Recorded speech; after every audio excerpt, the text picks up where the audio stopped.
some water trickling sounds. This is because of my fish tank. So I do the... Oh, by the way, if you just want to skip this part and you don't care, I'll put the timestamp here. But I normally do all the weekly maintenance on the tank on Sunday morning. So, you know, I clean everything. I clean the glass, I clean the filter, not like take the filter out, but I wash anything that may be on the outside of it, like scum. And the thermometer, I do the water change and then, you know, siphon any debris or poop, dead leaves and stuff out, and put new water in. So I do that every Sunday morning, and today is Saturday night.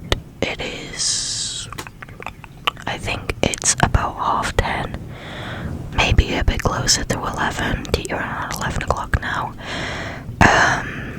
Normally I film all these videos earlier in the week, usually Monday and Wednesday, but I'll occasionally film on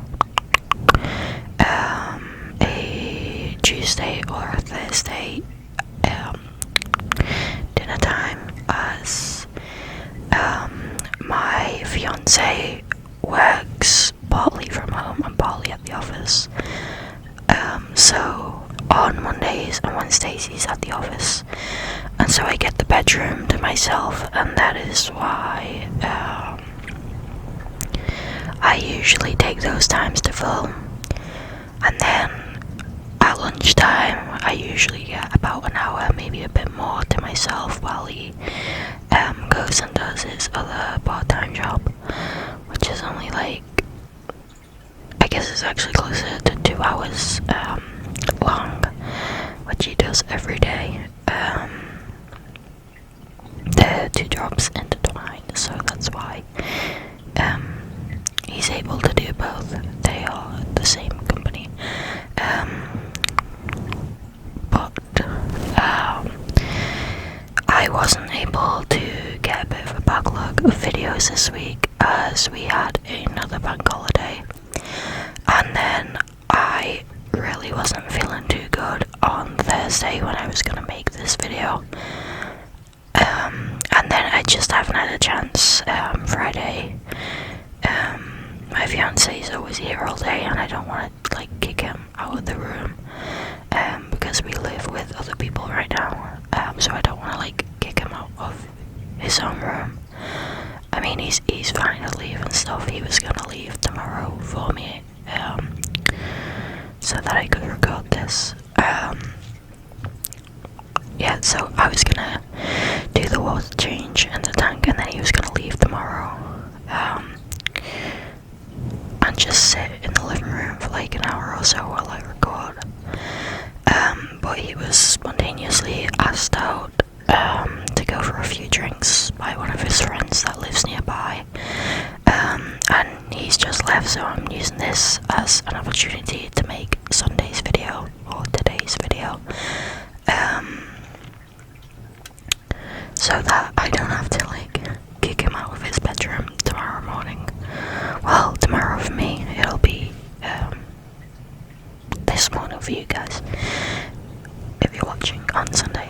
But anyway, so yeah, that's, I ramble way too much over explaining there. But yeah, so that's why you can hear the water trickling, because I'm due the water change tomorrow. I have an open top aquarium, so there's no lid, and so the water does evaporate. It loses probably about a couple of inches each week, but obviously I do the water change every week, so I top it up. It's just I'd say Friday, Saturday, it usually sounds a bit drippy like that, because the water level is getting a bit further away from the filter, so it's splashing down a bit more. But yeah, I think that's enough of me over explaining everything to hell. I have turned the gain down on the microphone to try and eliminate as much of that water sound as I can. But yeah, look at what my fiance got. It's supposed to be for his car. He got this today, but I don't think he's gonna have it in his car. I think he's gonna have it on his desk. We both love penguins so much, so that is so cute. Let me just put that down there. Okay. It's absolutely boiling today, by the way. I am suffering. My dog, you can see part of her there. She is suffering. I've had to turn the fan off to make this video. But me and her have been just laying in front of the fan all day long. Just, it's far too hot for my liking. I like the warm and sunny weather where there's like a nice breeze. It's not too hot, but right now the air is still and stagnant and humid, and it's just far too stuffy. I hate it. I hate it. I hate it.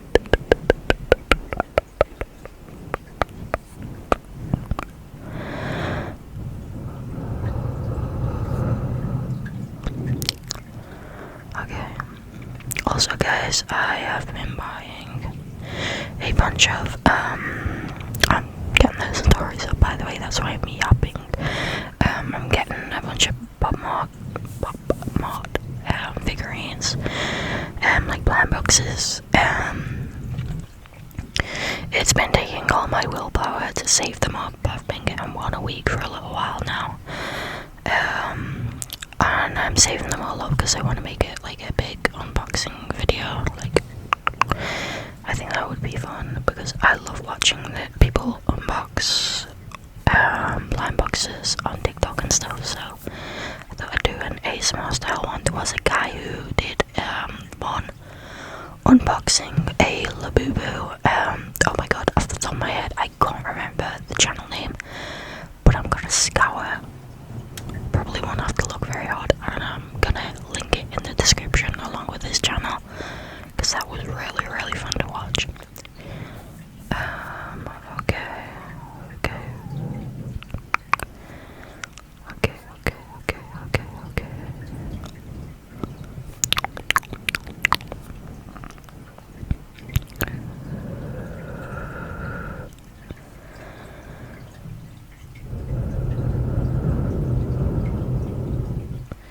If you guys enjoy this video, by the way, let me know. Leave it a like, a comment, and subscribe. And if there's any other themed videos that you'd like to see, or different videos in general, let me know and I'll get on top of that. Okay guys, so this first story is by Yo's Grades. Again, as always, the links to these stories with the credits will be in the description. It's titled Why I No Longer Go Camping and Why I Really Love My Dog.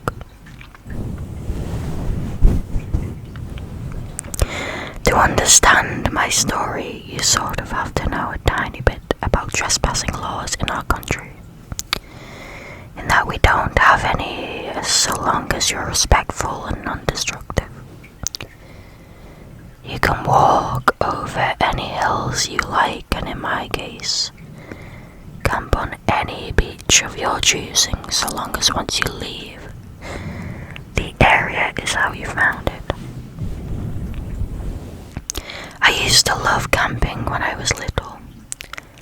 Our family would go multiple times a year with a large group of my parents' friends and their kids. On average, there were maybe 10 of us at the time, which was a bit of a logistical challenge since we always headed out to this one really remote beach on the coast. Actually, we weren't the only ones. There's always yachts bobbing just off the shore with people people in them, and other campers lining up and down the beach.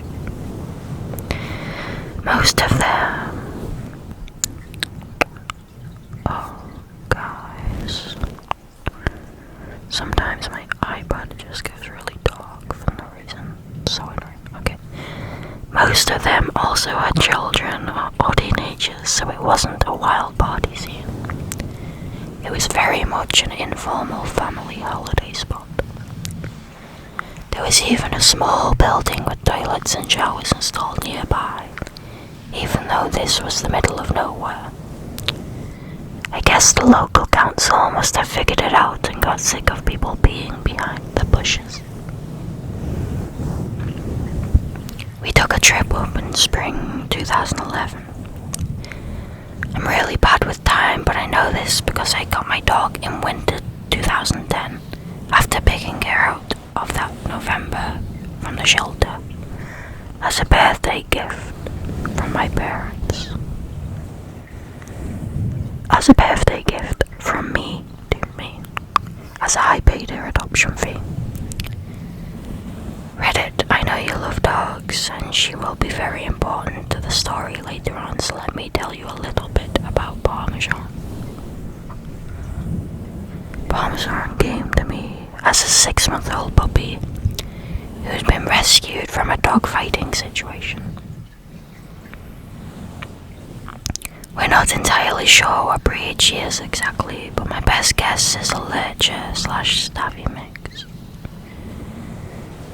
She is wonderfully well-tempered with people and most dogs, but you absolutely do not threaten her, she'll have you. So by the time of this camping trip, I'd had Parmesan for a few months.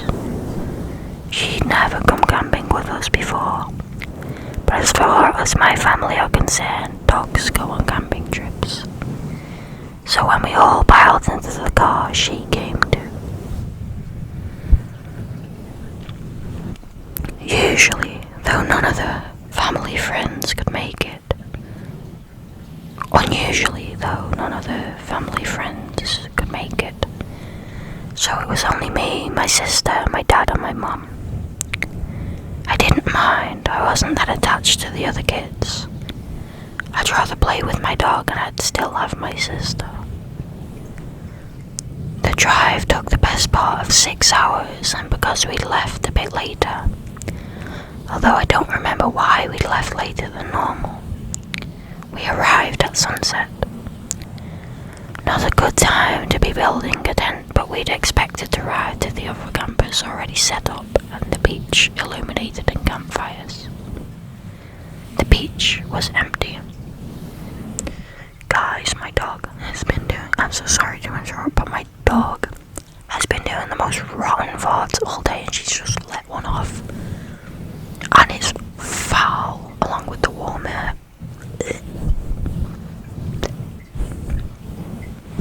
I'll be very surprised if you can't smell it through the screen, that's how bad it is.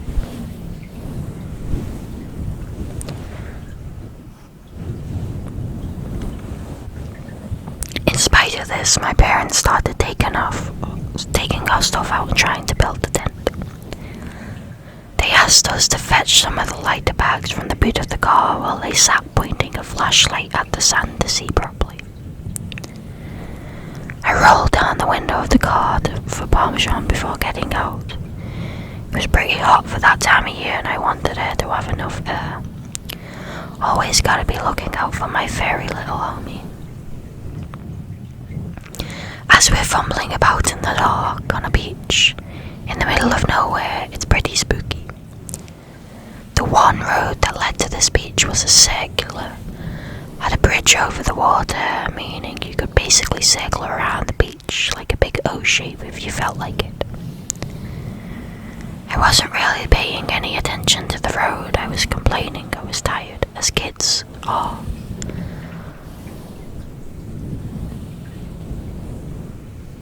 I was complaining I was tired, as kids I want to do, but my mum was. What?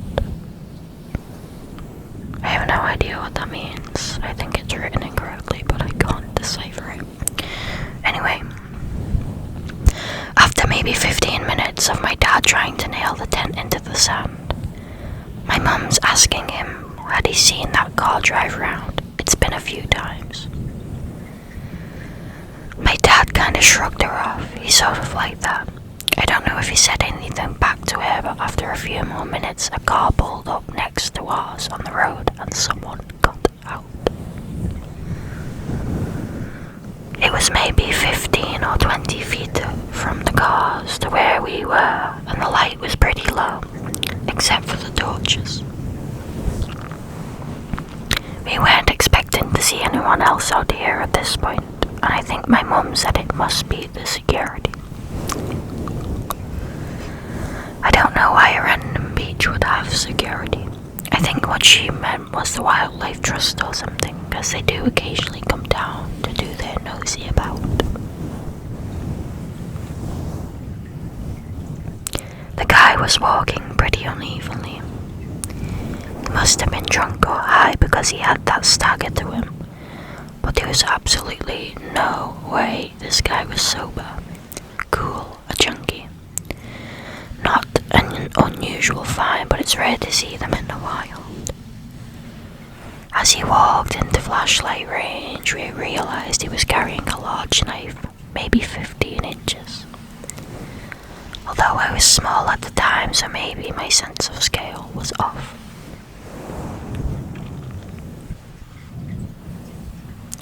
I don't like my dad, but credit to him, once he saw this he got up immediately, holding onto the camping mallet and putting us all behind him.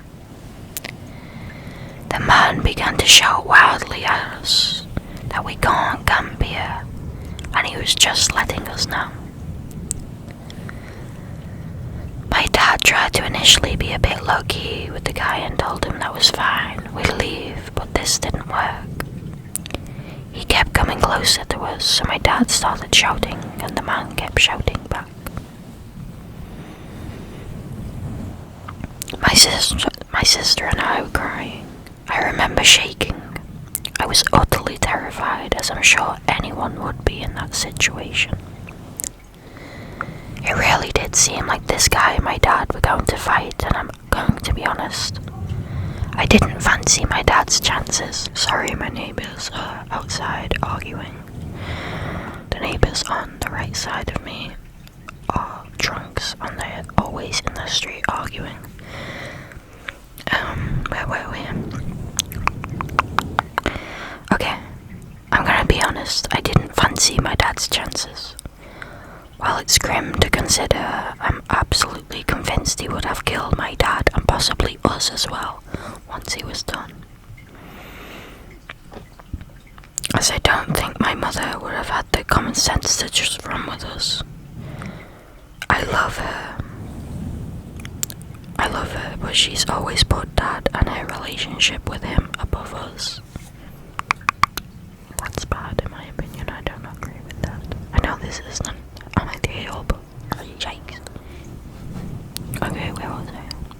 Oh my god guys, I'm so sorry, this video is gonna be so messy, like things keep going on outside, I keep interrupting the fish tank. I'm sorry, this is a very low-key and casual one, I hope that's okay. I'll be back to serious next week.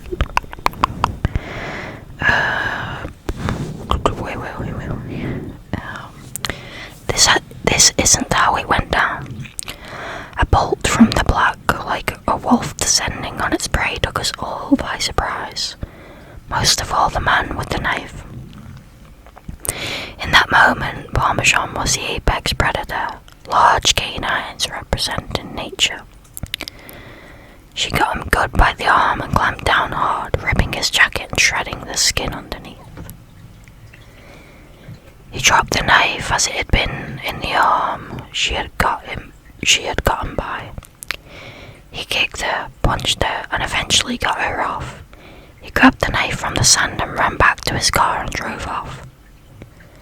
Parmesan didn't follow him. She stayed with us, muzzle covered in blood. Quickly as we could, we gathered our things and all got back in the car, all pretty shook up by the incident.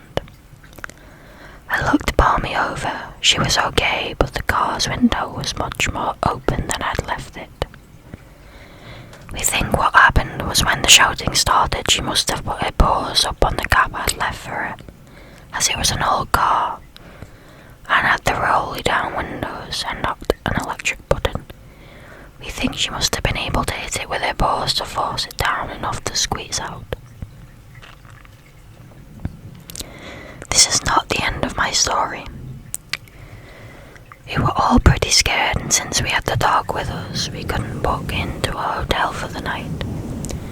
My parents decided to just drive home so we could all feel safe, but first had to drive into the nearest town for petrol, as they were kind of low.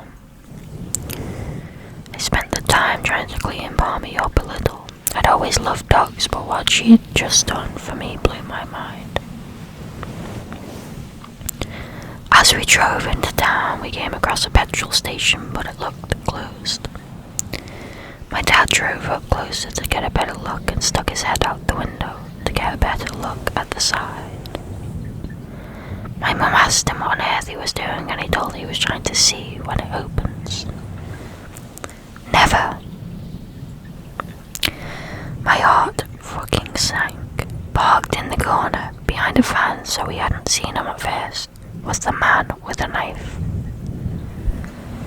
He was sitting on the bonnet of his car, using some tissue paper to clean up his arm. It looked pretty bad. Without stopping to refuel or look anywhere else in town, my dad drove right out of there. He decided to go to the next town over, but this was remove. Don't know what that means. The next town over was 60 miles away. He didn't have that much petrol, we realised as we began driving. We were going to break down. That's fine, Dad said. We had AA cover. They'd come tow us home, or at least to be somewhere acceptable for the night. Better than staying in the last town. After driving for maybe 5 minutes, lights flashed us from behind. Another car. The same car the man had been driving. It was him, following us. He must have realised we were low on petrol. The next half hour was one of the worst half hours of my life.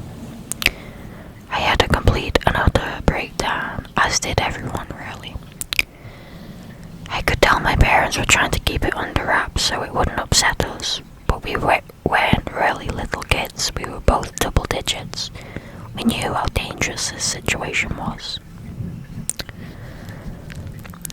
Dad turned off the radio to conserve petrol, and the man followed us for 55 miles before he peeled away onto another road.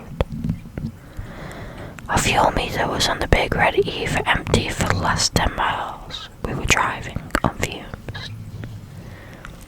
I don't really believe in God, but if he does exist, that was definitely one of his miracles. Once we got there, we drove into a petrol station and refilled to a full tank before driving the rest of the way home. My sister and I slept in the car after that. I only woke up once we made it all the way home. Just grateful nothing worse had happened than that. After getting some sleep, my mum phoned a non-emergency line for the police and reported what had happened. They never got back to her after that, but apparently the woman she spoke to said they may wish to in the future, as he matched the description given of a suspect wanted in relation to a murder charge. No idea if he was actually that guy or just a random psycho, as I said, because they never got back to her. So what's the takeaway then?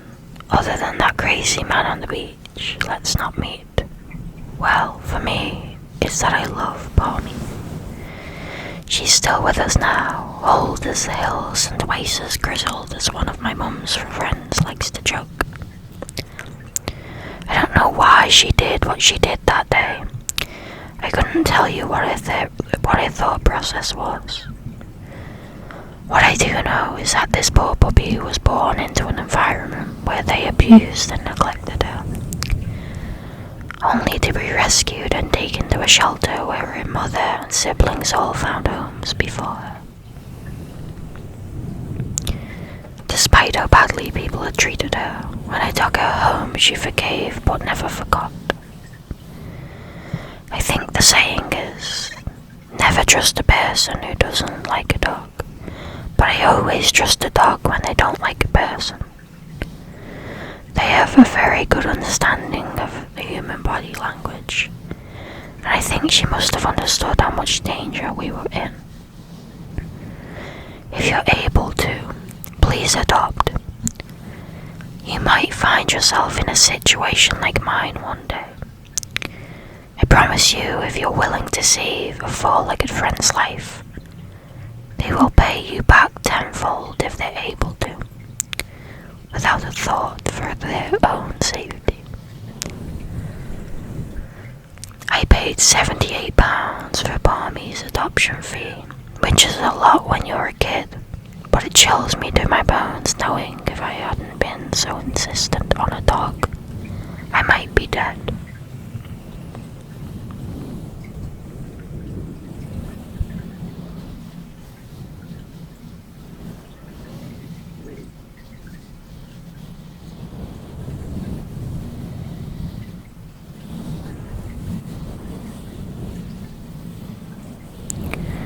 That was good. They even included a pic of Balmy in the comments. So if you want to see that hero doggo, you can click the link in the description. Balmy is a very good and very old girl by the looks of the picture. So I'm glad she got to live a long, happy life. What a golden angel. Dogs are absolute heroes. Animals in general are such heroes. They are too pure for this world. They really are. I love them. I love them. I love them. I love them. Okay. Okay. Okay. Okay.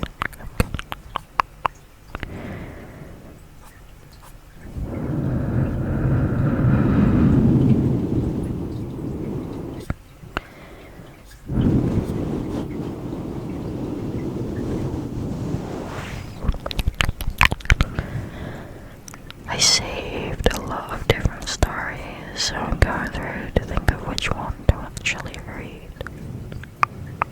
While reading this video, I probably will read them all eventually.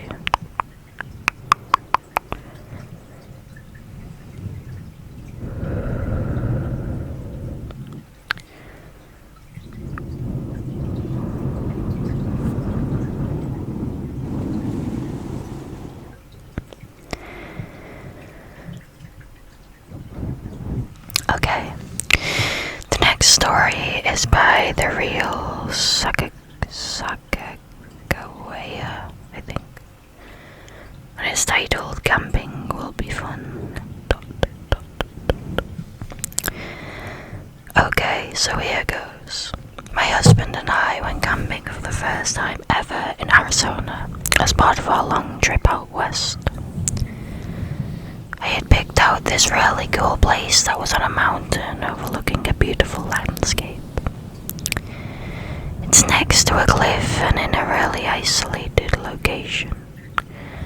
I'm talking like 20 miles out on gravel roads in the middle of a national forest.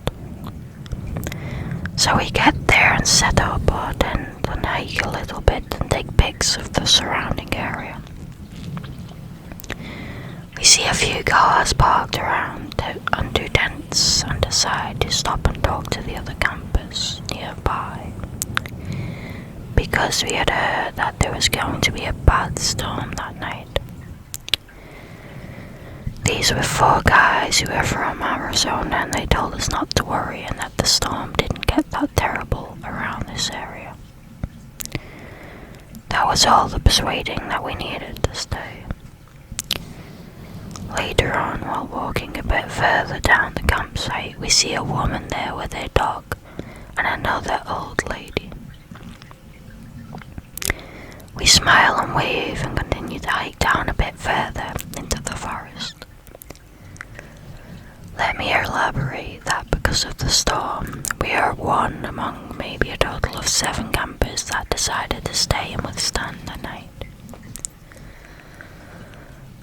We watch the sunset when we get back to our site, make sure our car was only a few yards away, and go into our tent when it gets too dark to see.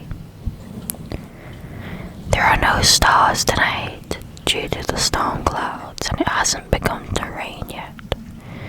So we decide to try and sleep right away so that we could possibly sleep through the storm when it does hit. It is an insanely windy night, so it is hard to sleep, but eventually we get a bit of shut-eye. I wake up at 10:30 p.m. to the sound of some crazy thunder rolling through the mountains and rain hitting down on our tent. I'm a little freaked out because they get a lot of flash floods out here, and I didn't want to fall off the side of the cliff. But I tell myself to try and sleep, and eventually I doze off again. It's 12 a.m. and I am awake again. This time because I hear something heavy hitting the side of our tent. Like full on, sounded like someone could have been punching our tent and sliding something down the side of it. I open my eyes and can't see anything.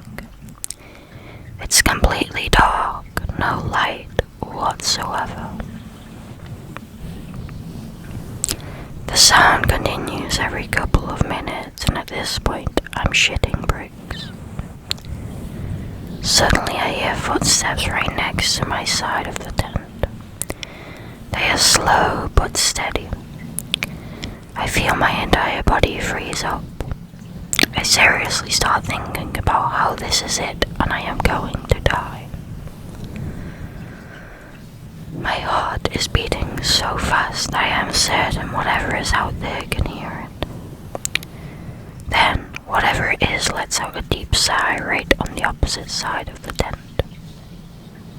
I'm thinking it is a bear and realizing that I might actually have to face this thing, so in a desperate call for my husband's mind-reading powers, I squeeze his hand really hard repetitively and he wakes up. But instead of reading my mind, he blurts out, "What's wrong? Why are you squeezing my hand?" Right as he says this, the footsteps stop. I don't hear the footsteps again, so after a while I break out of my frozen state and tell him what I heard. He decided it may have been an animal passing by. But whatever is hitting our tent continues every so often, and I'm starting to go a little insane from this night, wondering what is going on. We convince ourselves that it's just pines falling from the trees above us and try to sleep again. We just need to make it through one night, then we can laugh about all of this in the morning. A couple minutes go by and suddenly the tent caves in on my husband's side, right on his head. He whispers that it feels like something is pushing the tent down. I feel my heart instantly sink. I'm freaking out, thinking it's a bear that's just sat on his head. But he decides to push back and we hear the familiar noise of something sliding off our tent that we've been hearing for the past few hours. We then realize that it's been snowing outside and the noise we heard hitting our tent was heavy ice falling from the trees onto it. Our tent is covered in thick ice and my husband pushes the tent from the inside until all the ice slides off. Still determined to make it through the night, and a little relieved that it was just ice and not a bear, we tried to sleep and make it to sunrise. We keep on a small light that my husband luckily brought with him just to calm us down a little. Things are starting to seem normal again. We both close our eyes.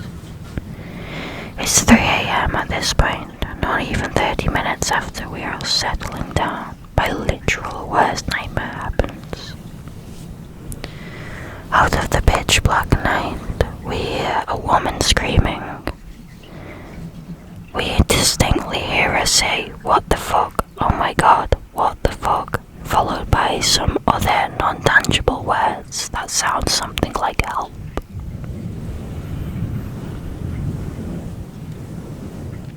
The way that she screams doesn't sound like anger. It sounds like pure terror and a sense of panic. My husband and I are both frozen looking at each other. I quickly shut off our light and start panicking and asking what we should do, because how is this really happening right now? While we are trying to decide what to do for the next few minutes, we hear her again.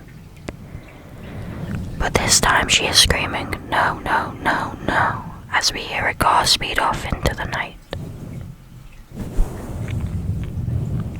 I'm in tears at this point. We have no idea what is happening. It's dead silent now, save for the icy rain hitting our tent. It definitely sounded like she wasn't in the car, but more like she was desperately yelling after it or begging not to be heard. And this was the breaking point. Because I could take the bad weather. I could take the possible bear outside my tent. I could even take the ice falling on our heads in one of the warmest states in America. But the one thing I cannot and will not ever be able to handle is a screaming person in the middle of the pitch black woods at 3 a.m. We decide to get out of there and even contemplate leaving our tent and booking it to our car. But instead, we try to stay level-headed and grab our valuables and put them in the car first. We frantically gather our things and stay close as we shuffle to our car. Close the door and keep the lights off for a while, scared to attract any unwelcome visitors. While my husband goes back to grab the tent, I start the car and call 911. I tell them what I heard and where we are, and they say that they are sending someone to the campsite to make sure everything is okay. Only thing is, we are literally in the middle of nowhere, and it will definitely take them more than an hour to arrive. Not to mention the storm left those gravel roads in some pretty terrible conditions. So my husband and I decide to start driving, and it's like 3:30 a.m. now. As we drive out to the campsite, my husband notices one last eerie detail that stuck with me. The 4 guys that we had talked to earlier had left. All 3 of their cars were gone, while their tents remained. Whatever scared them off, they sure left in a hurry. It was only after we started driving that the thought occurred to me. Whatever was walking next to my tent may not have been an animal. It very well could have been someone lurking around in the dark, who decided to go after the girl we had seen previously on our hike.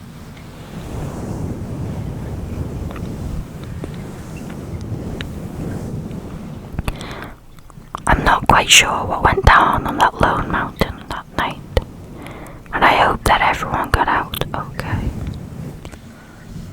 So whatever was at our campsite terrorizing us at all, let's not ever meet again. I called the police department back to follow up and was told that the cops searched the area for a few hours and talked with a few people who were still there, but didn't find anything.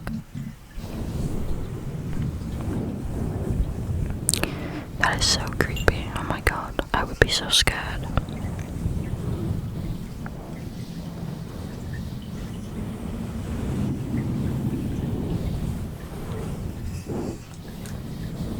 Okay, so this next one is by Emma Watson, and it's titled "I Was Camping with My Friends." Some of us remember what happened that night differently.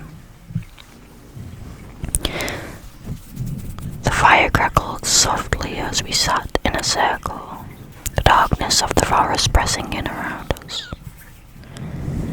I glanced at my friends with their faces illuminated by the flickering flames. It was our annual camping trip, a tradition we had kept since high school. This year we had chosen a remote spot deep in the woods, far from the nearest town. Everything had been going smoothly until that night. Do you guys remember what happened? Sarah asked, her voice tinged with unease. I frowned, trying to piece together the fragmented memories. I remembered the fire, the laughter, and the drinking. But after that, things got hazy. We were telling ghost stories, right? I said, hoping someone could fill in the blanks. Yeah, Mark replied, but he didn't sound sure. We were, but then, I don't know. It's like it blacked out or something. Tom, who had been unusually quiet, finally spoke. I remember, he said, his voice low. There was something in the woods. My heart skipped a beat, a cold wave of dread washing over me. Flashes of the night surged back into my mind, shadowy figures slipping between the ancient trees, their movements fluid and unnatural. The wind carried faint haunting whispers that seemed to come from all directions, speaking in a language I couldn't understand. An overwhelming sense of dread had settled over me like a suffocating shroud, making it hard to breathe. Each memory felt surreal, like fragments of a terrible dream that couldn't possibly be real. Yet the fear they evoked was all too tangible. What did we see? I asked, my mouth dry. Tom's eyes darted to the dark woods surrounding us. I know the feeling it gave me. Sarah shivered, pulling her jacket tighter around her. I thought it was just a nightmare. A nightmare we all had, in unison. I don't think so, Tom insisted, his voice trembling. A silence fell over us, the only sounds the crackling fire and the distant rustling of leaves. The fear in our eyes was unmistakable, but there was something else. Confusion, like our memories were fragmented pieces of a puzzle that didn't quite fit together. Wait, Mark said suddenly, didn't we run? I remember running through the woods, trying to get away. I remember that too, I said, the memories surfacing. Branches whipped against my face, the ground uneven beneath my feet, the sensation of being chased. But we didn't all run, Sarah said, her voice trembling. Some of us stayed behind. A cold chill ran down my spine. What do you mean?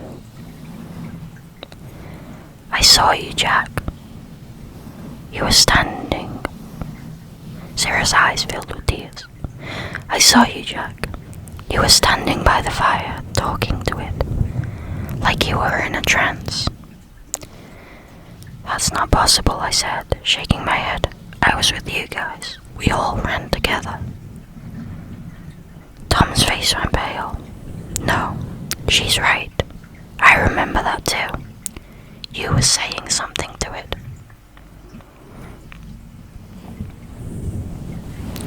Panic surged through me. But that's not what happened, I insisted. I was with you guys. Then how? Then how do we all remember it differently, Mark asked, his voice barely above a whisper. We sat in stunned silence, the fire casting eerie shadows around us. I could feel the weight of the conflicting memories pressing down on me, each one as real as the other, but impossible. Each one as real as the other.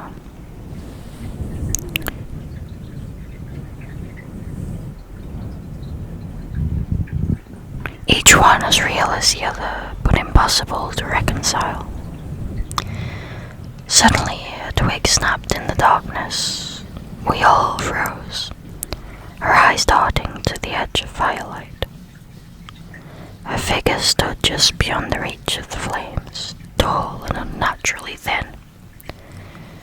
The details were obscured by the shadows, but there was something familiar about its posture, its presence. It's back, Tom whispered, his voice trembling. Who's back? Sarah responded. I don't know, I replied, my voice barely a whisper. Sarah clutched my arm. We need to leave, now. Before we could react, the figure emerged from the shadows and stepped into the flickering light of the fire, revealing a face that sent a chill down my spine. It was me, or at least it looked like me, but there was something off, something inherently wrong about the way it moved, and the expression etched on its features. Its eyes, once mirrors of my own, now glinted with an unsettling darkness, devoid of any trace of humanity. They locked onto mine with a predatory intensity, and a sickening smile spread across its lips. A twisted, malevolent grin that sent a shiver down my spine. The resemblance was uncanny, yet there was an undeniable aura of menace emanating from this doppelganger, as if it were a distorted reflection of my worst fears and darkest desires come to life. Some of us remember, it said, its voice a chilling echo of my own. Some of us don't. My friend screamed, the sound piercing the night, but I couldn't move, couldn't speak. The creature lunged forward and the world went black. When I opened my eyes, I was back by the fire. My friends were gone, the forest eerily silent. The memories of what happened, of what was real, swirled in my mind, indistinguishable from each other. I was alone, but I could feel eyes watching me from the darkness. As I stood up, disorientated, I saw movement at the edge of the clearing. My friends emerged from the shadows looking as confused and terrified as I left. What happened? Mark asked, his voice shaky. We quickly gathered our things, the sense of urgency palpable. As we packed up, I couldn't shake the feeling that something was still out there, watching us, waiting. We navigated through the dense woods, the path a barely discernible ribbon in the dim light of dawn. The forest seemed alive, closing in around us with an oppressive, almost sentient presence. The tall, gnarled trees whispered secrets we couldn't understand. their leaves rustling with a language of their own. Every snap of a twig underfoot, every rustle of leaves overhead, sent jolts of panic through us, our nerves frayed and on edge. The sky slowly lightened, casting a ghostly pallor over the landscape, and our hearts leaped with relief as we finally glimpsed the edge of the woods. The sight of our cars, silent and waiting like sentinels, brought a rush of hope. We didn't waste our moment, throwing our gear into the trunks with frantic, fumbling hands. Our only thought to put as much distance in between us and that cursed campsite as possible. The forest's grip seemed to loosen as we sped away, but the unease clung to us, a shadow of the night we couldn't escape. As we drove away, I glanced in the rearview mirror. For a moment, I saw the tall figure standing at the edge of the woods, watching us with an unnerving stillness. Then it was gone, swallowed by the darkness. Swallowed by the shadows. We didn't speak much on the drive back. The silence was heavy, each of us lost in our thoughts. When we finally parted ways, promising to keep in touch, I knew things would never be the same. That night, as I lay in bed, the events of the past 2 days replayed in my mind. Just as I was drifting off to sleep, I heard a faint knock on my window. My heart pounded as I turned to look, and there, standing outside, was the doppelganger, its expression blank and its eyes empty. It smiled, a twisted reflection of my own face, and mouthed the words, "Some of us remember." What did I stumble upon? What does it want from me?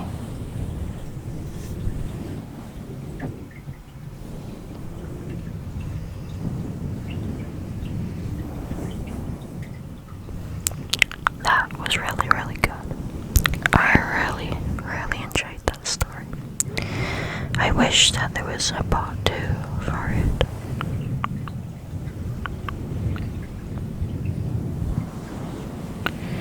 Let me know what you guys would like to see for your next Scary Stories video. Would you like a themed video? Something from Let's Not Sleep and Let's Not Meet, No Sleep, camping, water park, holiday, home alone, paranormal. If there's anything you guys would like to see specifically, let me know. As always, if you did like the video, please give it a thumbs up and comment down below. And if you haven't already, subscribe to the channel if you want to see more. I know you're probably tired of hearing it, but these things really do help the channel grow, and I am forever grateful. But as always,